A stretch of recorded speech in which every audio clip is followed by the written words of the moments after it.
Hello, KINES 55 students and fellow coaches. Um, I want to wish you all a good day and good week. And now that that's all been said, we'd like to jump right into our lecture today. I want to be aware and respectful of your guys' time. So enough of the chit chat. Let's get rolling. So quickly review of last week's assignment. It was interesting for me to read the job applications and the job announcements that you guys chose. It was reflective of all the different levels that we've talked about so far in this class, which I think is valuable. And I hope that you gain some insight from seeing what some of the jobs require, what some of the preferred qualities are, the educational background that may be needed. And you can start kind of mentally planning your journey and the necessary steps to get where you want to go. And so that was kind of the start of the project for last week. And then from there, you guys were supposed to make cover letters and resumes. And looking at the resumes, you guys did a pretty good job. Some of you did an outstanding job, but some of you, I think, are selling yourselves short. I think there are skills that you have that you've used and utilized in your life that may not be sports related, may not even be work related, but they are skills that you have. Maybe they're interpersonal skills, maybe they're skills mentoring or through volunteer work that you've done. But you want to get all that down. Remember, that cover letter and that resume really are the first impression that people are going to have on you. And to give you some perspective on that, we recently hired a position for our campus, faculty position, and I served on that hiring committee. And we had 110 applications that we had to read through and decide on about 6 or 7 people to interview for one job. And so to get past that paper screening, you want to make sure your information is very clear, it's organized, it's easy for the reader to find the information that they're looking for. And that's why it's so important that you tie your cover letter and your resume into the job announcement itself and look at exactly the terminology and the verbiage that they use for the qualifications and match that up and use the same terminology.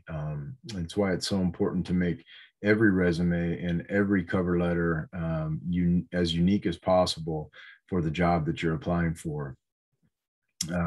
So I thought you guys did a good job, but I did think that a handful of you really sold yourself short on what skills you possess in life. And so I'd ask you to expand on that. And hopefully this exercise kind of opened your eyes up maybe, or reaffirmed something you already knew, but how important it is to be able to document the things that you've done and directly align them with a job that you are applying for. And this same strategy could be used for applying for any job. You know, in addition to serving on hiring committees for the last 22 years at Santa Rosa Junior College, I've served on many other types of hiring committees for managers and facilities people and administrative assistants and lifeguard managers and you name it. And to me, the recipe for success is really the same for all of them.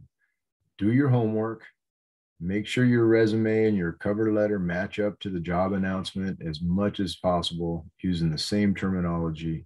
And then with any job you're applying for, if you know somebody that has some influence, sometimes that can do more for you than anything else. Now, once you get to the interview, then it's on you.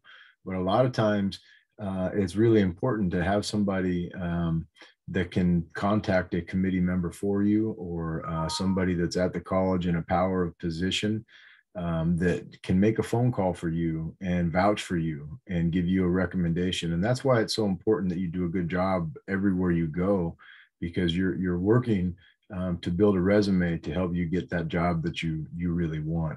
And, you know, to give you an example of that, when I applied for the job at Santa Rosa Junior College back in 1999, I knew that if I got through the selection process, that I would have some type of final interview with the president of the college. And so long before I even interviewed for that job, I had the president of the college that I was working at, who was a good friend, and I had done a good job there. And so he would give me a good, strong recommendation, had him call the college president at Santa Rosa Junior College and have a conversation about me long before I ever even interview. And so when I go through the whole process and I become one of the finalists and I have an interview with our college president, there's already a familiarity and there's already somebody that he respects and he trusts that has vouched for me, to make him feel more comfortable about that decision. Now, again, it's still going to be on me, but those types of phone calls can be a difference maker sometimes when you've got two candidates that are really close. And a lot of times, those people that are able to make those phone calls for you, or that would be willing to do something like that for you, a lot of times they're going to tell you about jobs or help you get jobs before anybody else even hears about them. A lot of those jobs are already, by the time we hear about them, as I've mentioned before, by the time the general public hears about a coaching vacancy, they've already got a short list of people that they're considering to hire. So again, nice job on your assignments. Expand on your skills, and be able to have some people that are willing to put their name on the line for you, and to help you get jobs. And then the last part of the assignment this week was kind of some considerations in getting the jobs, and what are good jobs to apply for and what are not good jobs to apply for. The answers to that question, or those questions, really lies in what your overall coaching goals are. If your goal is to climb the coaching ladder, then you want to be very selective about what programs you go and coach for, because winning is so important as you try to climb the ladder. And people like to hire winners. I hate to say it, even winners that cheat still get jobs.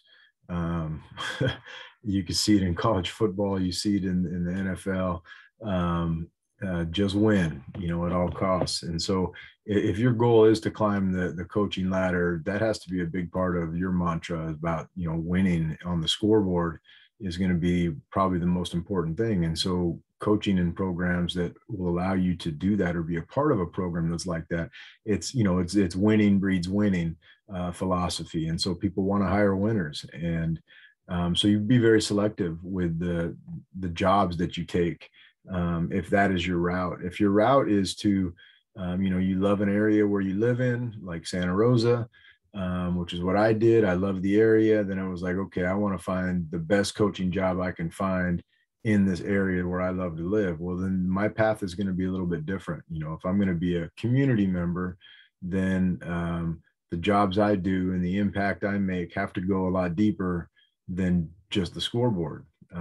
Our community wants to see people matriculating to college. They want to see people have a good, positive experience and a good team culture that teaches life lessons, and being a part of this community for so many years, I feel a responsibility to that.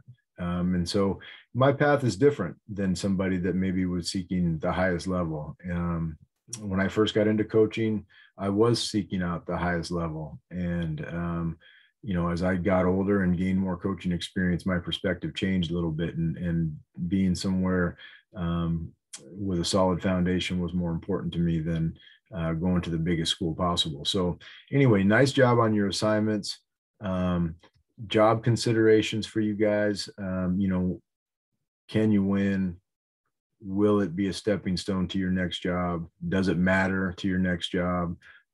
Those types of questions really need to be considerations for you when you consider your first job or your second job. And then one last job piece of advice that I would give to you guys is, it's always easier to find a job when you have a job. And that goes with coaching, and that goes with any other job that you have. And so be real cautious about walking away from a job before you have another job, because if there's a gap in your employment, that's a knock against you when somebody's looking at your information. They're going to say, wow, there's like this 6-month gap in there, and they're going to ask you probably to explain that. And the ideal scenario is your professional career is just one continuous line of progression, and that people are able to see that.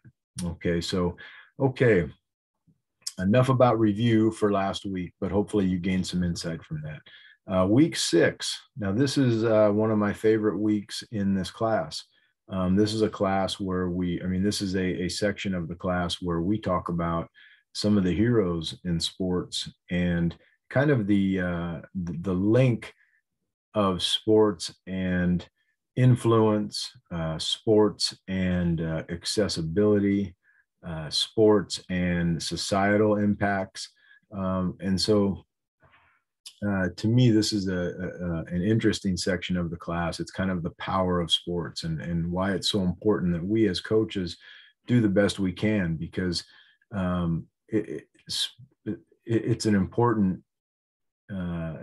important piece for a lot of people's lives. And what I like to think is that for me personally, and I think for a lot of the guys that I've coached and a lot of guys that I played with, we're dealt a hand of cards for our life, and those cards and that life has gaps in it, and sports is a resource that can fill in those gaps. Maybe the gaps are parents, maybe the gaps are education, maybe the gaps are confidence,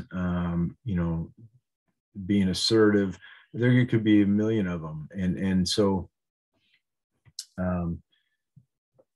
when you look at the impacts that some of our athletes have, and why and how they got to where they are, you kind of have to go back and at least consider that there was coaches there that were mentoring those people and also providing that opportunity and that culture for them to thrive in. And so if you look at social issues that are going on right now, it's not hard to find some, and I'm sure some pop into the top of your head, but here are some that maybe you did or didn't think of, but going kind of in order backwards. Right now we have the influence or the impact on our vaccinations. That's a big hot topic right now in our country, and professional athletes have been spokespersons for vaccinations. They've been spokespersons for anti-vaccination. And with that, with those perspectives, they have influence.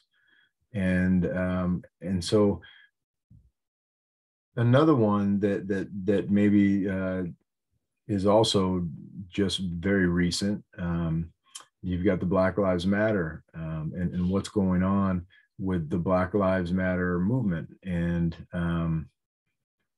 everything that's been going on since it's really always been going on, okay? But as of recent years, the NFL, Major League Baseball, NBA, they have really had a lot of players endorse social movements that are aimed at creating positive change. And so there's this, access point for athletes, for people that maybe never would have had that type of access to a seat at that table. And when you look at some of the big social issues that are happening right now, they're immediately tied to athletics. Okay, we look at like the state of Georgia was redoing their voting laws, and there was a lot of people that were not in favor of that. A lot of people that didn't live in Georgia. And so there was a boycott. They took the Major League Baseball All-Star game away from the state of Georgia. That's an example of how sports is linked or can impact societal change. And so when you look at these other movements that are happening right now, you've got the vaccination movement, you've got Black Lives Matter, you've got the Me Too movement. Prior to that, we had the national anthem protests and Colin Kaepernick. And so sports is directly tied into some pretty heavy duty things. And then it even is tied into, really little things that, like clothing, tennis shoes, the food we eat. You see, professional athletes on commercials. You see professional athletes in movies. You see professional athletes go into politics.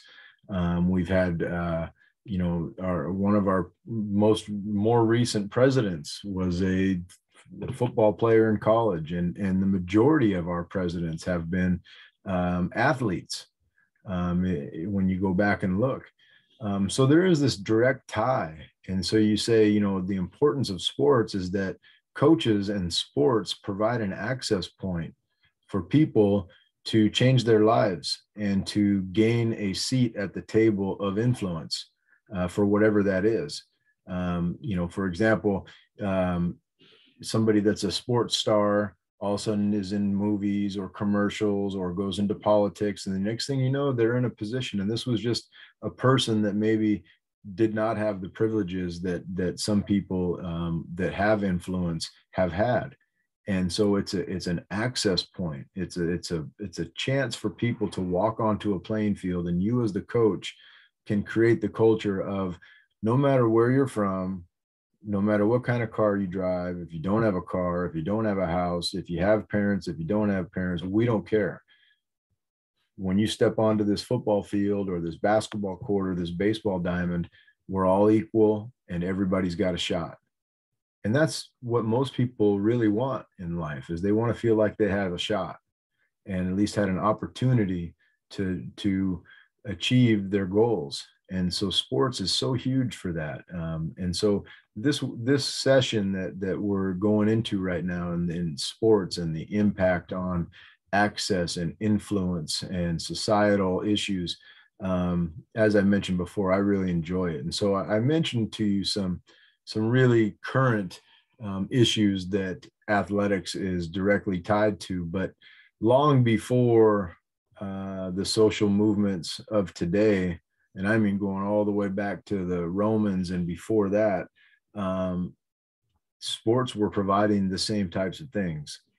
Back before the Romans, sports were pretty much dedicated to things that were everyday type things for people that lived off the land, and hunting. So you take hunting, for example, those were some of the first sports, and being the best hunter in your village and then competing against the best hunter in the next village over, or being the best fighter in your village and having to fight the village over's best fighter.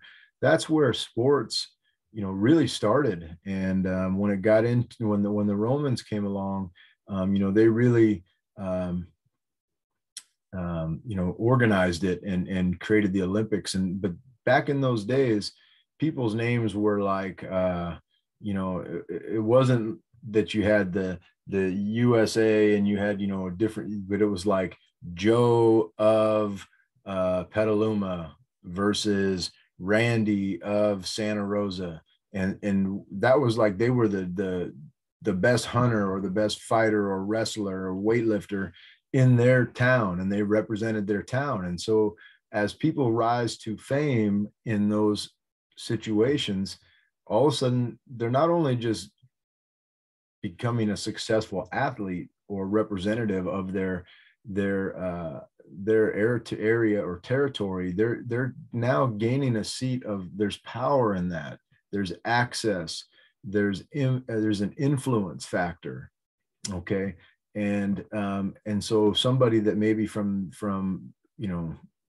the farm or the streets or homeless or whatever, if they were good at something in athletics, it allowed them a chance to get on an even playing field or an equal playing field.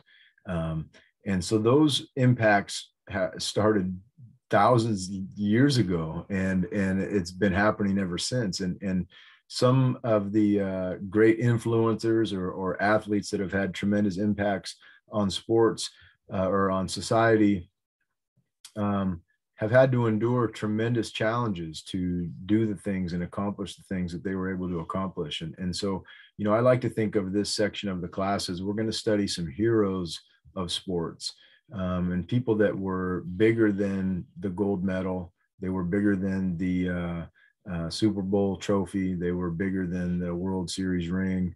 And they really used their platform as an athlete to do all of the things that I've mentioned, gain access to a different life, gain access to a seat at the table. And with that seat at the table, now comes some influence. And once you have some influence, you can start to have some impacts on societal issues that need impacting.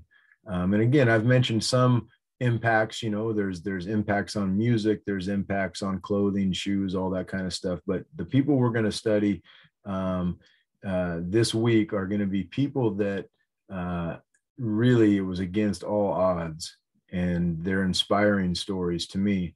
And they're stories that, even though they're old, they're stories that are still being told today in different ways, which, you know, is kind of a reminder sometimes of how far our society has come and how far we still have to go.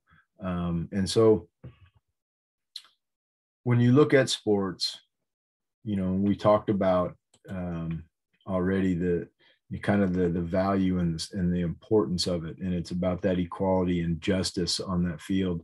And so when we go back, we're going to see that a lot of the heroes that we study really didn't have equality and justice in any other part of their life, and maybe even didn't even have it in sports, but just kept on powering through relentlessly to accomplish their goals and the things they were able to do with their career. And once again, that's bigger than just the NBA trophy or the NFL trophy. So this week, I have a list of athletes from way back in the day. Some you've heard of, maybe some you haven't heard of. And I want you to pick two of them. And I want you to answer some questions. So do a little research on two of these athletes and have about 6 or 7 questions for you to answer in, you know, a written form. And the questions are going to be, you know, who are they? What sport did they play? And what issue did their existence as an athlete, what issue did that impact the most? Was there, and so with all of these athletes, there are going to be major issues that they impacted in a positive way that'll be easy to find information on. And so I want you to just outline that for me. What issues in society did they impact? And then I want you to read and write about some of the sacrifices that they had to make to sometimes even play the sport, but then also to exist as a professional athlete in their time, the sacrifices of family, the sacrifices of community, the sacrifices of sometimes being called a sellout. And so I want you to outline some of those sacrifices, and then I want you to talk about the effects and the contributions that these people were able to impact, foster, create, support, and how did these contributions affect social and human rights? How did these contributions affect their personal lives? So in the email that I'll be sending out to you, I'm going to list about 12 athletes. And again, I'd like you to pick 2 of them and do a little research on them and get to know some of these athletes. In addition to the assignment this week, I've got 5 links for you guys. And these are links that I have, that I think are interesting, and I think they're relevant to what we're talking about. And I'll just give you a quick outline of what they are. And so hopefully that will inspire and motivate you to really want to watch them, because they're just some great examples. So there are a couple of, they're all short. There's a couple of videos by Dr. Harry Edwards, who some would say is the person who kind of created sports and society type sports sociology classes. He's a doctor that is has taught at Stanford, has taught at Cal, has been a guest speaker all over the world, and has been a advisor to many professional athletes in his lifetime, and is a Bay Area guy. So you'll get to see a couple of short videos from Dr. Harry Edwards. And then one of the biggest social, human rights issues that sports has attempted to take on, and still is a work in progress, is race in sports and how that plays out. And so there's one of the video clips is the Black athlete in America, and really shed some light on some of the challenges that our athletes endure. And then the last two are stories, true stories that I think are relevant and to sports directly impacting change in a positive way. And the first one is a story about a game between USC and the University of Alabama. Back in the day when John McKay and Bear Bryant were the coaches of those two colleges. And at the time, USC had a fully integrated roster, and one of their coaches was Black. They were way ahead of their times. And they had been a fully integrated roster for many years, and the whole West Coast was. Alabama, this is in 1970-71, University of Alabama was an all-white football team, and they were not allowing Black students to even go to the University of Alabama yet. And that game in itself impacted the University of Alabama and other colleges in the SEC in a way that is still being seen today. The other story is one that is pretty awesome. It's about the University of California at San Francisco football team back in the day. This is a team that had a fully integrated roster, and their team went undefeated and got invited to, I believe it was the Orange Bowl. And the only stipulation was they had to leave their Black players behind. And they had, I believe, 7 or 8 players on their team at that time that were African-American. And they unanimously said, no way. And so it's a story called Undefeated and Uninvited. They turned down the opportunity to play for the national championship and play in the Orange Bowl with an undefeated team because they were going to the South, and they were not going to allow their African-American players to play.